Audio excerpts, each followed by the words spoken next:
The 1974 dime is part of the Roosevelt Dime series that the U.S. Mint started to issue in 1946. It has a core made of copper while it is clad with nickel. Specifically, the 1974 Roosevelt Dime is made of 75% copper and 25% nickel. The coin was made of silver and copper when the Roosevelt Dime was first struck from 1946 until 1964. Coinage Act of 1965 was ratified. All regular coins, including the Roosevelt Dime, were turned into base metals. Thus, from 1965 to the present, the Roosevelt 10-cent dime was made of cupronickel. The value of the 1974 Roosevelt dime is 10 cents. It has a diameter of 17.91 millimeters and a reeded edge. Its mass is 2.268, which is lighter than the silver version of the dime. John Sinek prepared the original design of the Roosevelt dime. The Roosevelt dime's design remained the same to this day. The obverse features the image of Franklin D. Roosevelt, facing to the right. The inscriptions include the mint mark D, initials of John Sinek, J.S., year of minting, 1974, Liberty, and the U.S. motto, In God We Trust. On the reverse, you'll find the images of olive and oak branches. In their center, you'll find the Liberty torch. The inscriptions include one dime, E pluribus unum, and United States of America. Roosevelt was among the country's greatest and most liked presidents. Upon his death, Congress moved immediately to introduce the Roosevelt dime. The whole process of adding Roosevelt to the coin was not that easy. It has faced much opposition, from creating the design to ratifying it as a law. Finally, the Roosevelt dime was released into circulation on January 30, 1946, which coincided with the 64th birthday of Roosevelt. The 1974 Roosevelt dime comes in 3 varieties. The main difference among these varieties is their mint marks. They may also differ whether they are proof coins or regular coins.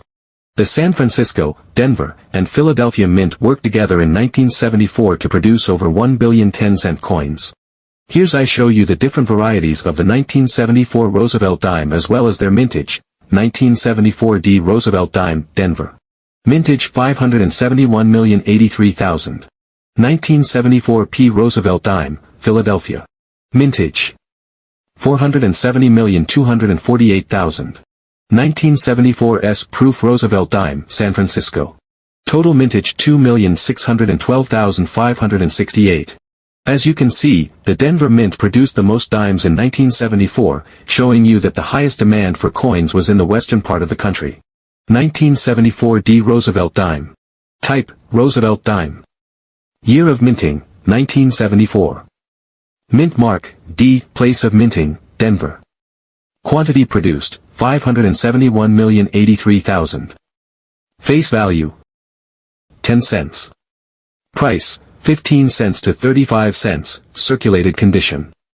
Mass, 2.27 grams. Edge, reeded. Designer, John R. Sinek. Composition, 75% copper, 25% nickel. Diameter, 17.90 millimeters. The Denver Mint produced more than 571 million dimes in 1974, which is higher than the mintage figures of 1973 and 1975. The mintage was so high in 1974 that in the following years, from 1975 to 1979, the mintage figure of 1974 was never surpassed. There were more than 1 billion dimes produced in 1974. So, you can expect that there were some coins made with errors. Error coins are quite interesting because they are potentially valuable and rare. Here are some examples of 1974 Roosevelt dime errors. Off-center strike. The die should strike the planchet at its center. If not, some engraved elements would go over the edge and not properly display on the coin.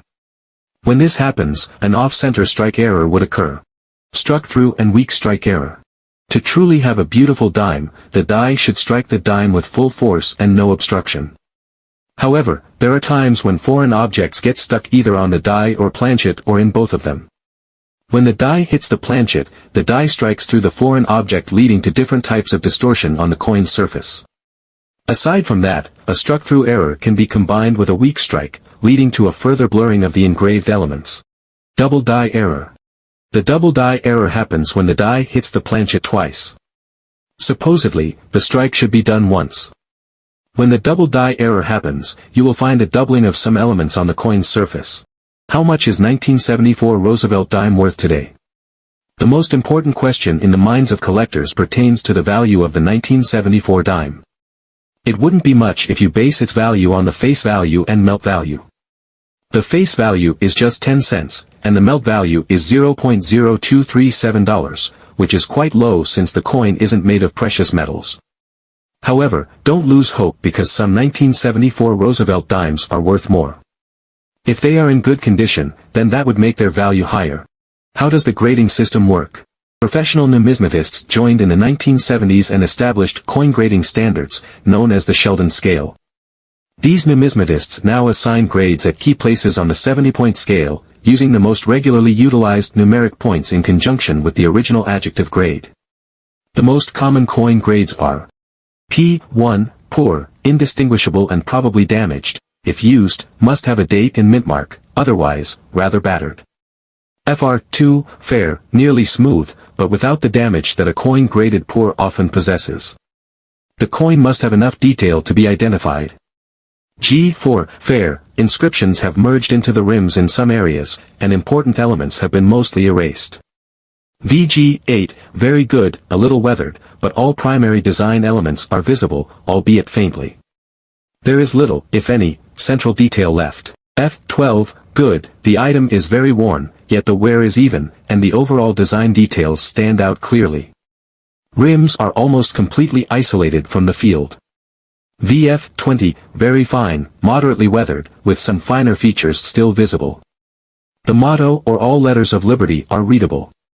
Both sides of the coin have entire rims separated from the field. EF40, extremely fine, gently used, all gadgets are visible, and the most important ones are bold. The finer details are bold and clear, however, light wear may be seen. -50 Australian dollars, uncirculated, slight evidence of wear on the coin's design's high points, it may have contact marks, eye appeal should be adequate. -58 Australian dollars, uncirculated choice, slight traces of wear, no severe contact marks, almost full mint shine, and great eye appeal. MS60, mint state basal, strictly uncirculated, no indication of wear on the coin's highest points, but an unsightly coin with reduced luster, visible contact marks, hairlines, and other flaws. MS63, mint state acceptable, uncirculated, but with contact scratches and nicks, little reduced shine, but otherwise appealing appearance. The strike is weak to average. MS65, mint state choice, uncirculated with great mint shine, little contact blemishes, and exceptional eye appeal. The strike is unusually severe. MS68, mint state premium quality, uncirculated with superb luster, no obvious contact marks to the naked eye, and exceptional eye appeal. The strike is quick and appealing. MS69, almost perfect mint state, uncirculated with perfect brilliance, a sharp and appealing strike, and extremely good eye appeal. A near-perfect coin with minor imperfections in the planchet, strike, and contact markings, seen only under 8x magnification. MS70, mint state perfect, under 8x magnification, no tiny imperfections are discernible, the strike is crisp, and the coin is perfectly centered on a beautiful planchet. Rarely seen on a coin, this coin is bright and whole, with original luster and exceptional eye appeal.